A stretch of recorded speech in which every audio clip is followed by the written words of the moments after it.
eu sou Marina Verenix, repórter de Carta Capital, e tô aqui para conversar com vocês sobre o assunto que vai mexer no bolso de vocês. Você já foi no mercado, pagou caro e voltou para casa com só uma sacolinha? A impressão é de que a comida tá mais cara, mas não é impressão não, ela tá mais cara sim. Um estudo da Universidade de Oxford com dados do Banco Mundial mostrou que foi no Brasil onde os preços dos alimentos subiram mais depressa na pandemia.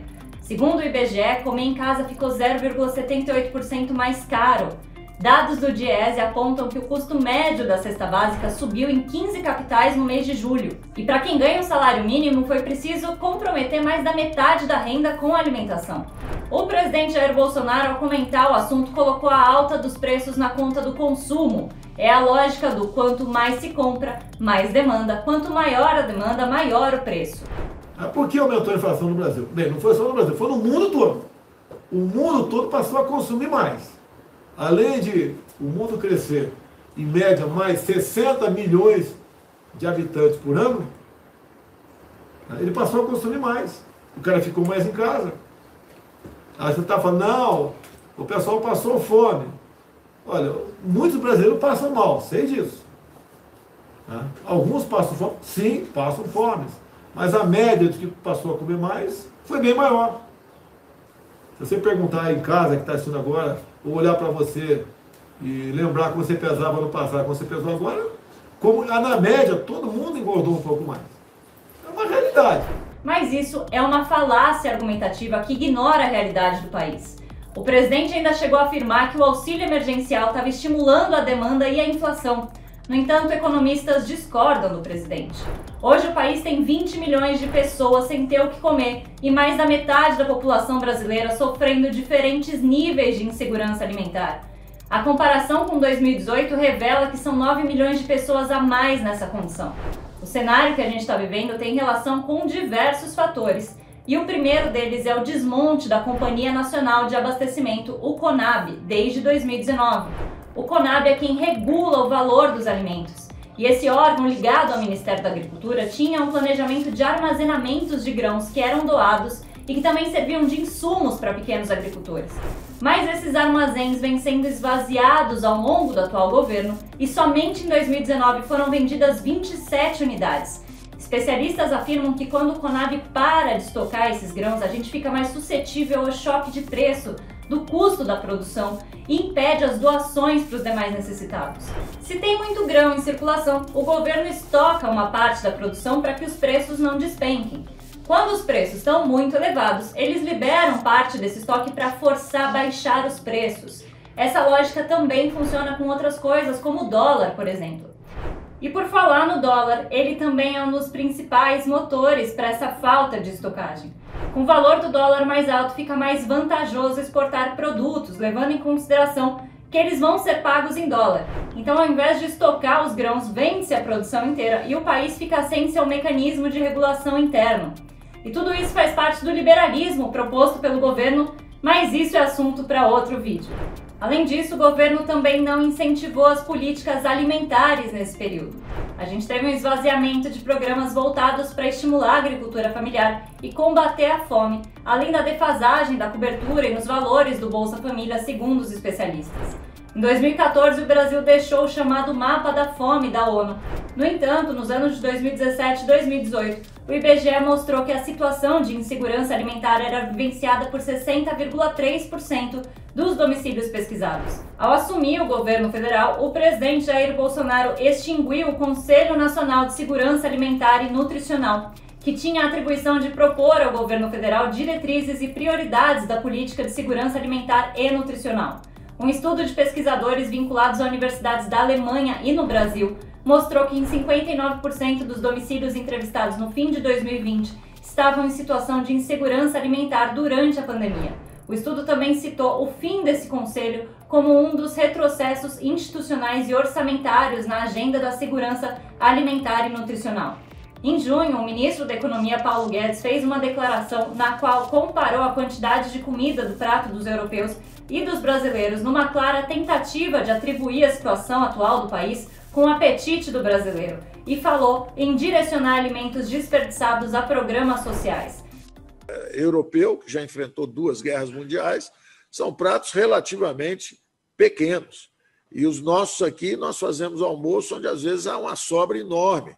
E isso vai até o final, que é a refeição da classe média alta, até lá há excessos. Então, desde como utilizar esses excessos que estão nos restaurantes, no dia a dia, e esse encadeamento com as políticas de assistência sociais tem que ser feito. Quer dizer, toda aquela alimentação que não for utilizada ali durante aquele dia no restaurante, aquilo dá para alimentar pessoas fragilizadas, mendigos, desamparados. Mas a gente não pode achar que a solução para um problema tão grande e estrutural como é a fome no Brasil possa ser resolvido pegando sobras de restaurante ou de comida de pessoas de classe média para distribuir à população vulnerável. Outro fator que os especialistas atribuem à alta do valor dos alimentos é a inflação descontrolada. A alta dos preços faz com que você compre muito menos coisa do que compraria anteriormente com o mesmo valor em dinheiro. Entre maio de 2020 e maio de 2021, a inflação subiu 8%. E nesse período a gente teve o começo da pandemia, que veio acompanhada de uma crise econômica, e as pessoas perderam o seu emprego, e a situação fez diminuir a demanda por diversos produtos. E pela lógica do mercado, com a menor demanda, os preços dos produtos deveriam cair, mas isso não aconteceu. A crise sanitária fez diminuir a circulação de pessoas e a produção diminuiu de ritmo. Isso fez encarecer o produto final. O dólar elevado também encarece as máquinas importadas para produzir os produtos. Vale lembrar aqui também que o aumento ou a redução do valor do dólar também sofre as influências da política. E nesse momento, temos poucas pessoas querendo investir no mercado brasileiro por conta da instabilidade política. Ou seja, tem menos dinheiro entrando no país. Entre maio de 2020 e maio de 2021, a inflação medida pelo IPCA subiu 15% na alimentação domiciliar. Isso influencia muito nas famílias mais pobres, que dedicam uma fatia muito maior da renda para essa categoria de consumo. A alta da gasolina também é repassada para os produtos finais e a inflação de transporte cresceu 15% nesse mesmo período medido pelo IPCA. A gente também tem a crise hídrica, que faz com que o preço da energia suba e, consequentemente, os preços dos produtos. Mas essa situação que fez aumentar os preços deveria ser passageira, conforme análises de diversos economistas. Em junho, a gente teve a notícia de que o PIB do Brasil cresceu 1,2% no primeiro trimestre de 2021 e voltou ao patamar pré-pandemia, o que parece uma notícia animadora. Inclusive, o governo tem usado esses números para acalmar os ânimos. O anúncio da subida do PIB foi comemorado pelo governo, que ajudou a manter a narrativa de que o Brasil está avançando. Mas não é bem assim.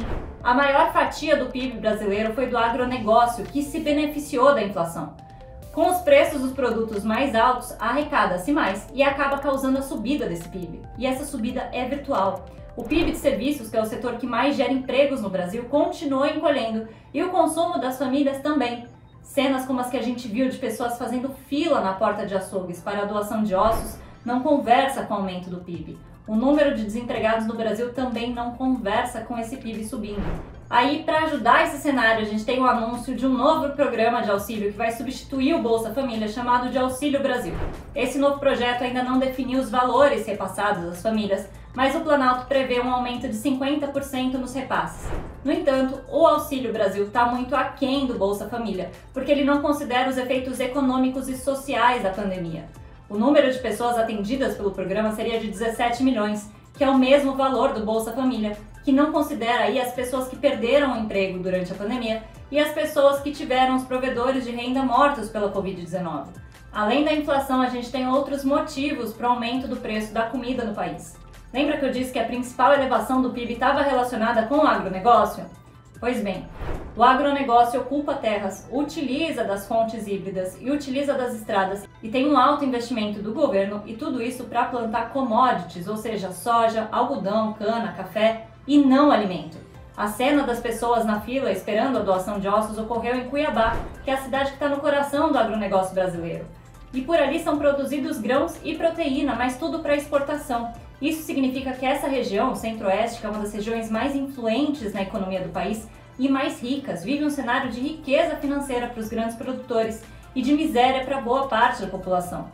De que adianta o Brasil ser um país rico se as pessoas aqui passam fome? A economia tem a sua importância para financiamento de programas sociais, mas ela precisa funcionar como um meio para que a gente atinja o bem-estar social. Caso contrário, a gente somente vai reforçar o cenário de desigualdade no Brasil e a situação da doação de ossos vai se tornar cada vez mais constante no nosso país.